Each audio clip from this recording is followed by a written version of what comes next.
आज आनुवंशिक विकार से संबंधित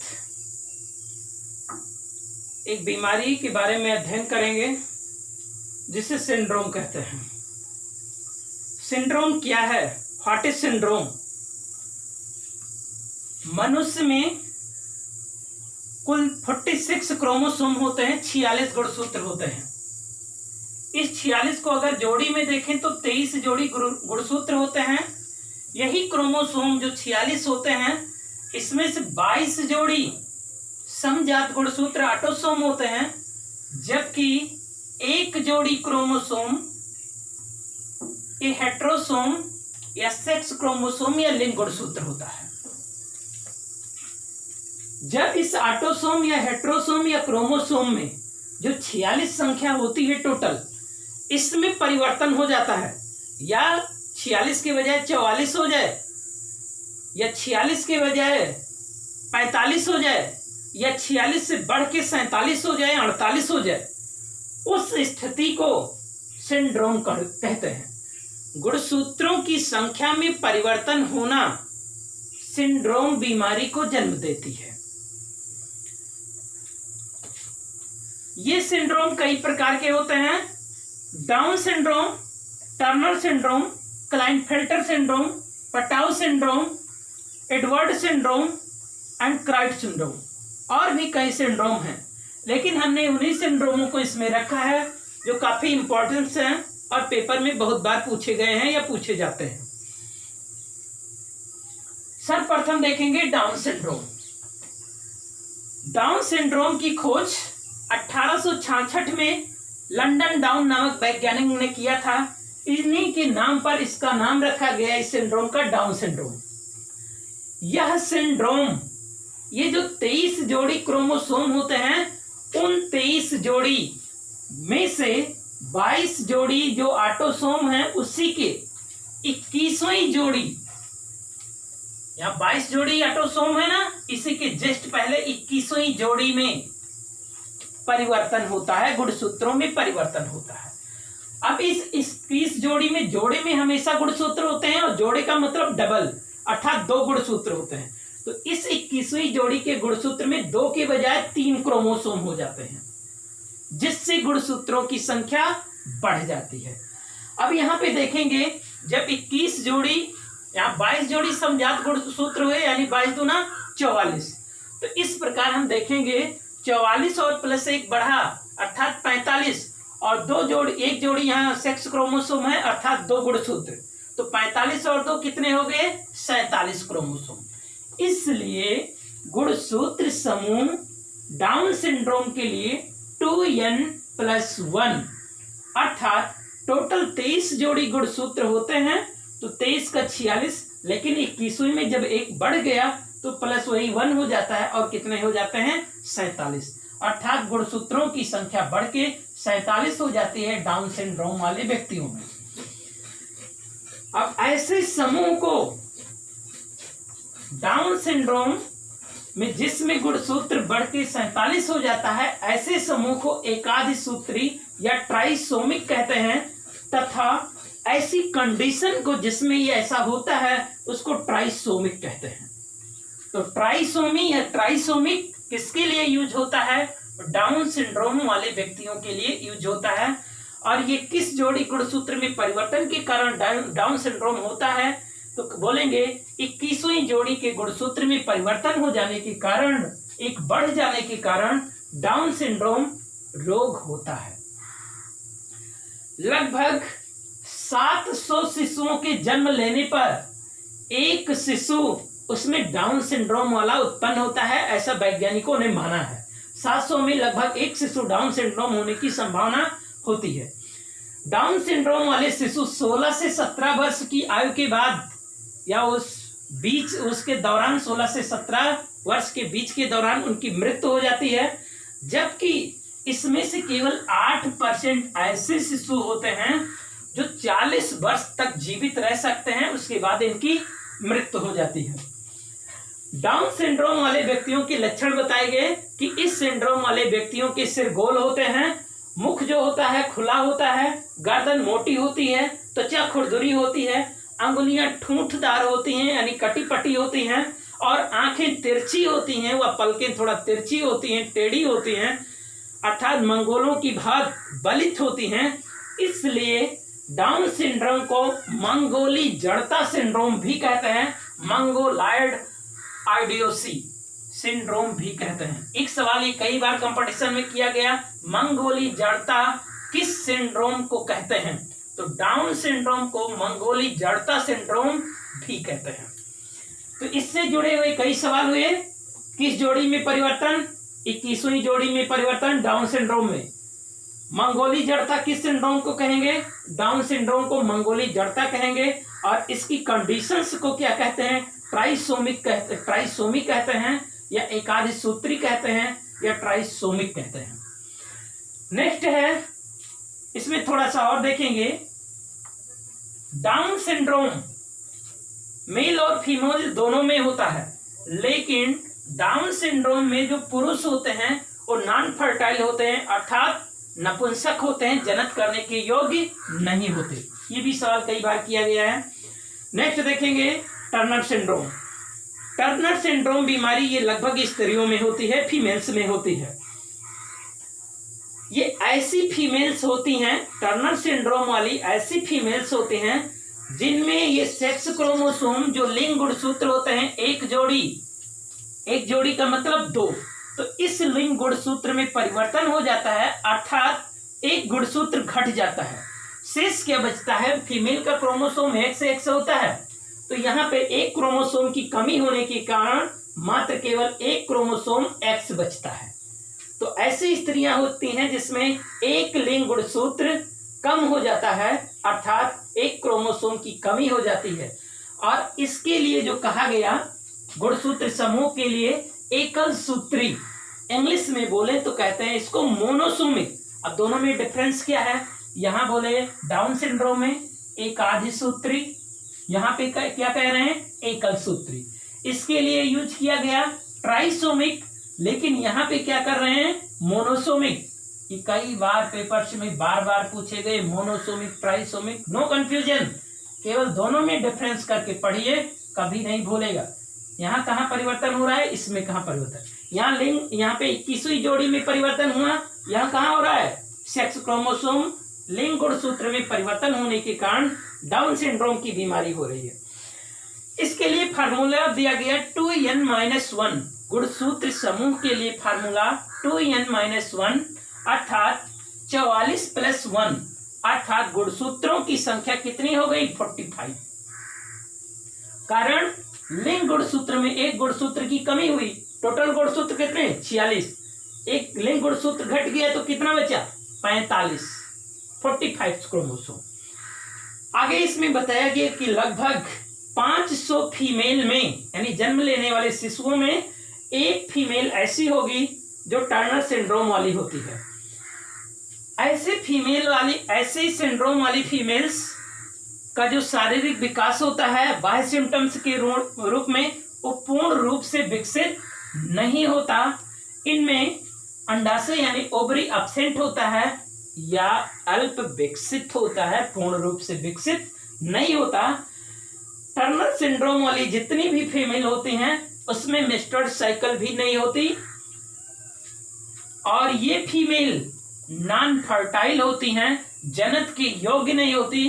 कई बार एक यूपीपीएससी में एक बार सवाल किया गया था कि किस सिंड्रोम वाली फीमेल्स बांझ होती हैं, तो बोलेंगे टर्नर सिंड्रोम वाली फीमेल्स बांझ होती है। लिंग गुणसूत्र में परिवर्तन होता है, अंडाशय अनुपस्थित होता है, मेंस्ट्रुअल साइकिल नहीं होता, गुणसूत्रों की संख्या 45 हो जाती है, और ये नॉन फर्टाइल होती है। Next syndrome Klinefelter syndrome. Klinefelter syndrome ये भी गुणसूत्रों में यानी लिंग गुणसूत्रों में सेक्स क्रोमोसोम में परिवर्तन होने के कारण क्लाइनफेल्टर सिंड्रोम बीमारी होती है।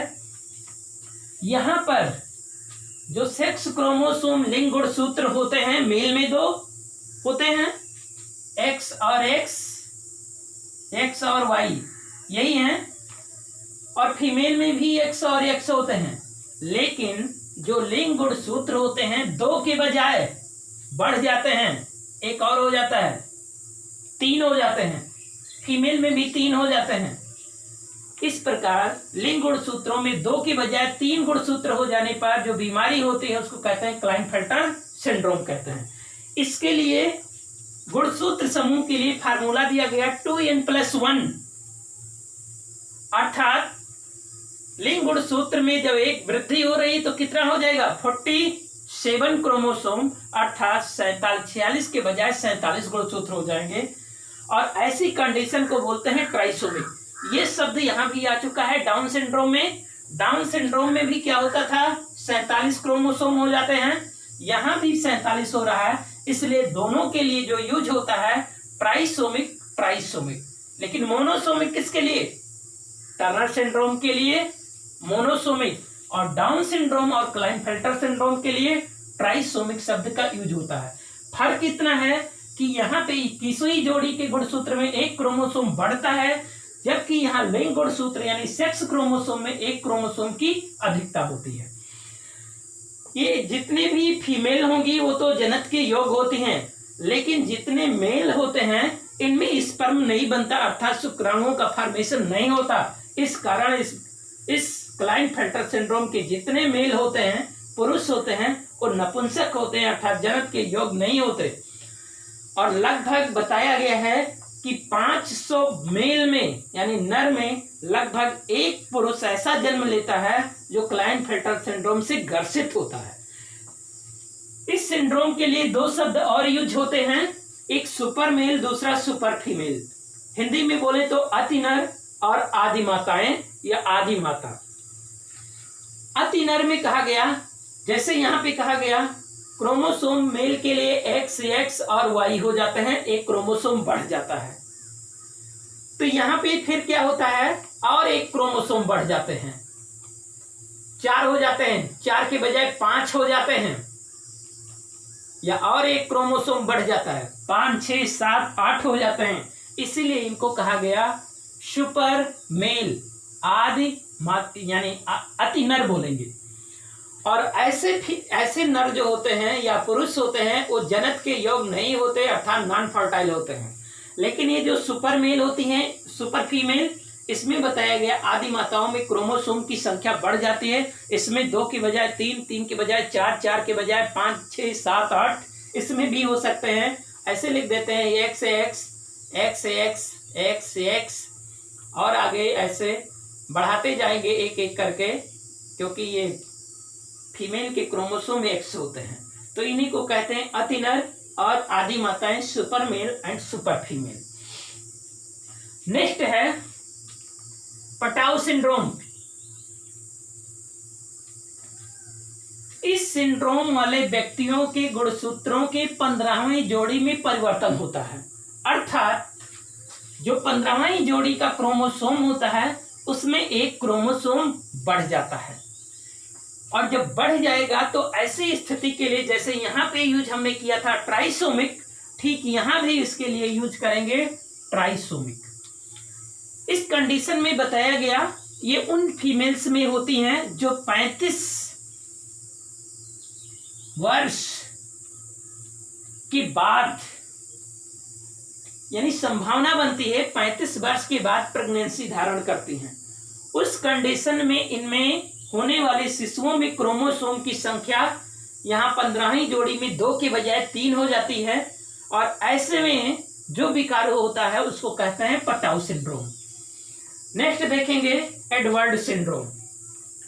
एडवर्ड सिंड्रोम में बताया गया, यहाँ जैसे 15वें जोड़ी में क्रोमोसोम में परिवर्तन हुआ, यहाँ पे होता है 18वें जोड़ी के क्रोमोसोम में परिवर्तन होता है। और यहाँ भी 2 के बजाय कितने हो जाते हैं, 3 क्रोमोसोम हो जाते हैं। और इस 3 क्रोमोसोम हो जाने के कारण यहाँ भी गुणसूत्रों की संख्या जब 47 हो जाएगी तो इसके लिए भी ट्राइसेमी शब्द का यूज करेंगे। और इनमें जन्म लेने वाले जो शिशु होते हैं जो एडवर्ड सिंड्रोम से ग्रसित होते हैं, उनकी मृत्यु जन्म के समय ही हो जाती है। और इनका कारण बताया गया है, वैज्ञानिकों ने इसका कारण बताया है कि ऐसे शिशुओं की जो किडनी होती है वो खराब हो जाती है और इसी के कारण जन्म के समय ही उनकी मृत्यु हो जाती है। Next cri du chat syndrome. Cri du chat syndrome में 5वीं जोड़ी कि क्रोमोसोम की एक भुजा अर्थात पांचवा जो क्रोमोसोम होगा उसकी एक भुजा कट जाती है किसी कारण से, जिसके फलस्वरूप होने वाले शिशु की आवाज बहुत पतली हो जाती है। वैज्ञानिकों ने कहा बिल्ली की जैसी आवाज हो जाती है। इनकी मृत्यु नहीं होती, ये जन्म होता है, बड़े होते हैं, एडल्ट होता है और एक अपनी लाइफ जीते हैं, लेकिन इनकी आवाज जो होती है बिल्ली के समान हो जाती है। सवाल इसमें कई बार किया गया है उस किस सिंड्रोम या कौन सी बीमारी है या किस सिंड्रोम के व्यक्ति में बोलने की क्षमता नहीं होती ठीक से या बोलने में असमर्थ होते हैं, तो उसको बोलेंगे क्राइडो सिंड्रोम। आपने गूंगे के बारे में सुना होगा, वो भी इसी सिंड्रोम के कारण वो बोल नहीं पाते, इसलिए इसका नाम दिया गया है क्राइडो सिंड्रोम। तो इसको तैयार करने के लिए कंपटीशंस में पेपर्स में कई बार पूछे जाते हैं। अगर इंटर लेवल पे बोलें तो केवल ये 3 सिंड्रोम काफी इंपॉर्टेंट है, down syndrome, Turner syndrome and Klinefelter syndrome. ये 3 सिंड्रोम के बारे में पूछा जाता है। डाउन सिंड्रोम पर टिप्पणी लिखिए, टर्नर सिंड्रोम पर टिप्पणी लिखिए, क्लाइटफेल्टर सिंड्रोम पर टिप्पणी लिखिए। ये टिप्पणी में सवाल पूछा जाता है 2 नंबर्स में। लेकिन ऑब्जेक्टिव टाइप जो क्वेश्चन बनते हैं बार बार, यही सवाल डाउन्स में किस जोड़ी में परिवर्तन होता है, 21वीं जोड़ी में होता है। एकादश सूत्री किसके लिए यूज होता है, डाउन सिंड्रोम के लिए होता है। मंगोली जड़ता किस सिंड्रोम से संबंधित है, डाउन सिंड्रोम से संबंधित है। टर्नर सिंड्रोम किस गुणसूत्र में परिवर्तन के कारण होता है, लिंग गुणसूत्र में होता है। इसके लिए कौन सा शब्द यूज होता है, एकल सूत्री या मोनोसोमिक होता है। और यानी फीमेल्स जो बाज होती हैं, कारण क्या होता है, किस सिंड्रोम की कमी के कारण, तो बोलेंगे टर्नर सिंड्रोम के कारण स्त्रियां बाज होती हैं।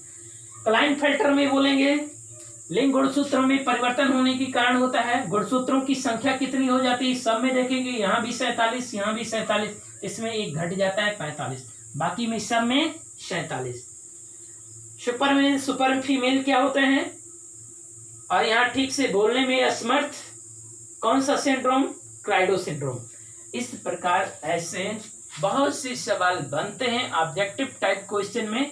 तो इसको एक बार देखना, 1-2 बार देखना, फिर इसका नोट्स तैयार करना और उसके बाद इसको 1-2 बार रिवाइज करना, अच्छे से तैयार हो जाएगा। मुझे पूरी उम्मीद है कि इसमें कोई भी सवाल कैसे भी पूछे छूटेगा नहीं। तो आज की डेट में इतना ही। नेक्स्ट वीडियो अगले दिन लेके आएंगे। तब तक के लिए धन्यवाद। हमारा चैनल सब्सक्राइब कीजिए, पसंद आए तो। Thank you.